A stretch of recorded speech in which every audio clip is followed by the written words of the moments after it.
Ma'am science के लिए बता दीजिए कि अगर बिहार में जूनियर देना है और टीजीटी देना है तो कैसे पढ़ना है। तो देखिए बिहार में थोड़ा सा अलग है।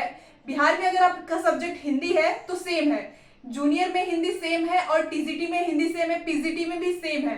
सेम सिलेबस है कि आपको हिंदी पढ़ना है, ग्रामर पढ़ना है और लिटरेचर पढ़ना है और जीएस का सब्जेक्ट अलग है। लेकिन अगर आपका सब्जेक्ट साइंस है और आप बिहार में जूनियर देने जा रहे हो तो आपको 40 नंबर 80 नंबर का सब्जेक्ट आएगा, तो उसमें 40 नंबर का आपको मैथ्स पढ़ना है और 40 नंबर का साइंस पढ़ना है। समझ आ रहा है? जूनियर में 80 नंबर जो सब्जेक्ट का आता है, अगर आपका सब्जेक्ट साइंस है तो 40 नंबर का आपको साइंस पढ़ना है, 40 नंबर का मैथ्स पढ़ना है। और पढ़ना कहाँ से है? बेसिक है एनसीईआरटी। आप एनसीईआरटी से साइंस करिए, एनसीईआरटी से मैथ्स करिए और पूर्वालोकन से रिवीजन करिए। ठीक है, समझ आ गया। अब बढ़ते हैं टीजीटी की ओर। अगर आपका सब्जेक्ट साइंस है और आपको टीजीटी देना है तो इसमें अलग है। आपका सब्जेक्ट अगर फिजिक्स है तो आपको फिजिक्स से देना पड़ेगा, साइंस है तो आपको साइंस पढ़ना है, मैथ्स है तो आपको मैथ्स पढ़ना पड़ेगा, मैथ्स में अंक गणित बीजगणित जो भी है, और साइंस है सब्जेक्ट तो आपको फिजिक्स केमिस्ट्री और बायो तीनों पढ़ना पड़ेगा। समझ आया?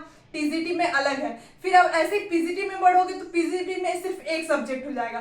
साइंस में अगर आपका बॉटनी है तो बॉटनी से, फिजिक्स है तो फिजिक्स से, बायो है तो बायो से, ऐसे करके है। मतलब साइंस में थोड़ा सा रिलेटिवली अलग अलग है, लेकिन हिंदी सब्जेक्ट है अगर आपका तो हिंदी में जूनियर, टीजीटी, पीजीटी सब एक है। आई होप आपको क्लियर हो गया होगा, समझ आ गया होगा। और बेसिकली पढ़ना कहाँ से? रिसोर्सेज सबसे पहले आपको एनसीईआरटी कंप्लीट करनी है। एनसीईआरटी कंप्लीट करने के बाद ही आपको पूर्वालोकन ये सब देखना है, सार संग्रह, एनसीईआरटी सार संग्रह होते हैं वो सब देखना है। ठीक है, फिर नेक्स्ट है, अगर एक लोगों ने कमेंट किया था कि 8 नंबर का जो मैथ्स होता है वो कैसे करना है, तो मैं पहले भी बता चुकी हूँ कि मैंने कहाँ से किया था। मैं अपना जो यूपी टेट का कोचिंग की थी उसका नोट्स बनाई हुई थी 8 नंबर के लिए। तो बाकी सारे कैसे करना है सारा मैंने पहले एक सिलेबस बनाया कि मुझे कौन कौन सा प्रीवियस ईयर पेपर देखा कि वृत्त है, ये है, सर्कल है, और जो भी चीजें हैं सारे पहले मैंने बनाया नोट्स कि ये टॉपिक मुझे पढ़ना है।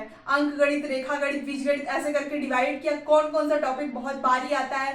पहले यूपी टेट का नोट्स बनाई थी, उसमें बेसिक चीजें थी जैसे फ्रैक्शन हो गया, फैक्टर हो गया, एलसीएम, एचसीएफ, प्रॉफिट लॉस, ये जो मेन सब्जेक्ट मेन टॉपिक्स हैं ये जरूर आते हैं एग्जाम्स में। और आप प्रीवियस ईयर देख के एक आइडिया लगा सकते हो कि क्या क्या आपको पहले पढ़ना है, क्या क्या बाद में पढ़ना है। तो पहले मैंने डिसाइड किया कि मुझे टॉपिक कौन कौन सा पढ़ना है। फिर इसके बाद मैंने अपने यूपी टेट का नोट्स रिवाइज किया। इसके बाद मैं बुक भी दिखा चुकी हूँ, एक राकेश सर की है, वो अंकगणित की मोटी सी बुक है, उससे मैं थोड़ा थोड़ा दो चार क्वेश्चन करके जाती थी। और जिनको मैथ्स बिल्कुल नहीं आती है वो बहुत ज्यादा लोड ना ले, 8 नंबर में से ट्राई करें कि 5 से 6 नंबर उनका बन पाए, कैसे भी करके 2-4 नंबर सॉल्व कर ले, 1-2 नंबर तुक्का भी मार सकते हैं तो हो जाएगा। आई होप आपको समझ आ गया होगा कि कैसे 8 नंबर का मैथ्स करना है। जो भी और भी क्वेरी होगी आप कमेंट करिएगा, मैं उसको जरूर बताऊंगी। Thank you so much.